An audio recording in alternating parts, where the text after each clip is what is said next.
Il peut être surprenant de voir des hommes d'église brasser de la bière ou fabriquer du fromage. Sachez pourtant que ceci est en parfaite adéquation avec les règles de la vie monastique dans les abbayes trappistes. En effet, les trappistes consacrent toute leur vie au service de Dieu et partagent leur temps entre la prière, l'étude et le travail.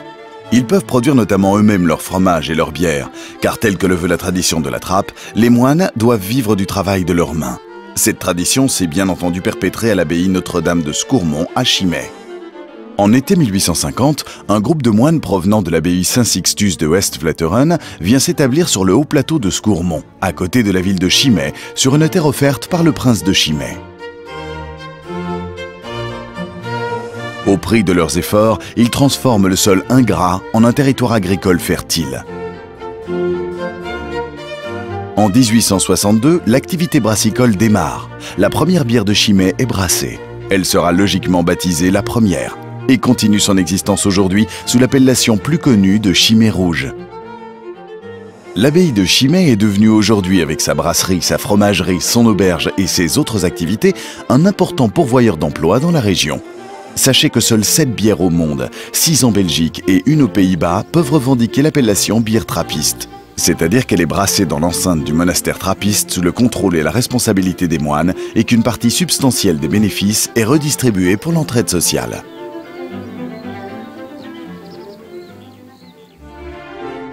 L'ingrédient de base de la bière est l'orge. Partiellement germé puis séché et torréfié, on l'appelle le malt.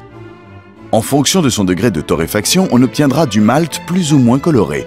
La sélection de malt est moulue et mélangée à l'eau pure de l'abbaye dans la cuve dite d'empâtage. Cette masse est portée à différents paliers de température pour permettre aux enzymes de transformer l'amidon en sucre fermentescible. Il faut maintenant la filtrer pour séparer la drèche, l'enveloppe du grain et les résidus du liquide. À ce stade, on ne parle pas encore de bière mais de moût. La drèche servira d'aliment pour le bétail des fermiers avoisinants. Le moût est ensuite porté à ébullition et c'est à ce moment que l'on ajoute le houblon. Une partie en début d'ébullition pour apporter toute l'amertume et l'autre à la fin pour dévoiler ses arômes subtils. Le moût est clarifié en centrifugeuse afin d'éliminer les résidus solides, dont le houblon. Il est ensuite refroidi avant d'être envoyé dans les cuves de fermentation. La fermentation démarre après avoir ajouté la levure au moût. C'est le père Théodore qui, en 1948, a sélectionné et élaboré la levure qui donne ce goût si particulier aux bières de Chimay. La fermentation se déroule pendant près d'1 semaine dans les cuves de l'abbaye, en fonction de la bière brassée. Durant cette étape, la levure transforme le sucre fermentescible en alcool et en gaz carbonique. Dès lors, nous pouvons parler de bière. Celle-ci est alors clarifiée, c'est-à-dire par centrifugation, les levures excédentaires sont séparées de la bière. Elle peut alors démarrer sa maturation dans les tanks de garde. Une fois la fermentation terminée, le précieux breuvage acquiert définitivement le nom de bière. La bière va donc maturer pendant 2 semaines dans une cuve de garde à basse température. Elle partira ensuite en camion-citerne vers le site de mise en bouteille de Belleux. Mais juste avant de partir, du sucre et de la levure fraîche sont ajoutés afin de lancer la dernière fermentation qui se déroulera en bouteille. La Chimay est donc une authentique bière trappiste élaborée par les maîtres brasseurs de l'abbaye depuis 150 ans. À l'exception des bouteilles de Chimay envoyées à la grande exportation, toutes les vidanges sont traitées par le service logistique de la brasserie qui possède bien entendu ses propres camions. Ils récupèrent les bouteilles lors des livraisons et ne roulent donc jamais à vide. Une fois arrivés à Chimay, les vidanges vont être soigneusement lavées et seront à nouveau remplies. Première étape, démonter les palettes de casier. Cette opération automatisée trie chaque casier et chaque bouteille pour la replacer dans la ligne de production. Mais l'erreur est humaine. Et il arrive souvent que d'autres vidanges se glissent dans un casier de Chimay. Seules les bouteilles originales marquées du sigle de l'abbaye de Scourmont accueilleront la bière trappiste de Chimay. Les autres seront renvoyées au brasseur d'origine. Avez-vous déjà essayé de laver une bouteille de bière? À Chimay, ce sont près de 40 000 bouteilles à l'heure qui sont lavées pour être remplies à nouveau. Une puissante laveuse nettoie et désinfecte les vidanges. Les bouteilles neuves, quant à elles, passent dans une rinceuse afin d'économiser l'eau et l'énergie. Dernière étape avant le remplissage, chaque bouteille est scannée par une machine inspectrice. Elle détecte le moindre petit défaut et expulse automatiquement la bouteille défectueuse.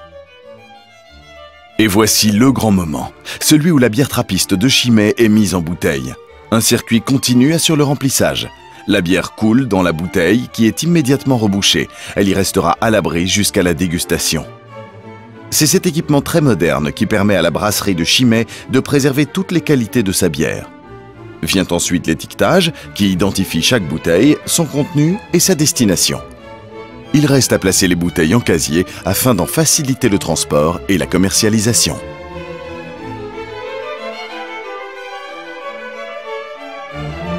Les casiers de bière de Chimay ne sont pas expédiés tout de suite. Il reste une dernière étape que l'on appelle la refermentation en bouteille. Celle-ci peut se dérouler grâce au sucre et à la levure présent dans la bière. Les casiers reposent pendant minimum 21 jours dans les caves de Chimay stabilisées en température et en humidité. La bière trappiste de Chimay acquiert alors encore un peu d'alcool et toute sa pétillance. En effet, c'est dans ces conditions optimales que la refermentation en bouteille a lieu. Dès lors, elle est enfin prête à être dégustée.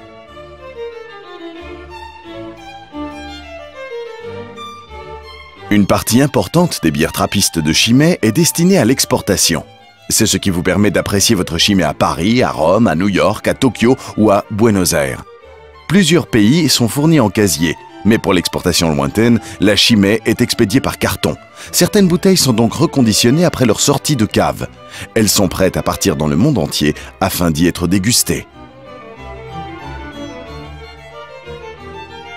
C'est en 1948 que le père Théodore a isolé des cellules de levure et les a développées en laboratoire de manière sélective. Ce travail a duré 2 années afin de sélectionner la levure qui donnera à la bière de Chimay son goût inimitable. Aujourd'hui, Chimay possède toujours son laboratoire, mais les outils ont bien changé. Des milliers de tests microbiologiques et physico-chimiques y sont réalisés afin de garantir la constance de qualité et de goût de la bière de Chimay. Les principaux tests concernent les matières premières comme l'eau, le malt et le houblon, la qualité de la bière en cours de brassage, en fermentation et en bouteille, ainsi que la tenue de la mousse. Mais l'élément clé du contrôle de qualité se passe en dehors du laboratoire et réside dans l'expérience humaine. Chaque jour, des échantillons sont dégustés et évalués par nos spécialistes avant commercialisation. Teneur en bouche, arôme et souplesse sont validés par leur palais expert.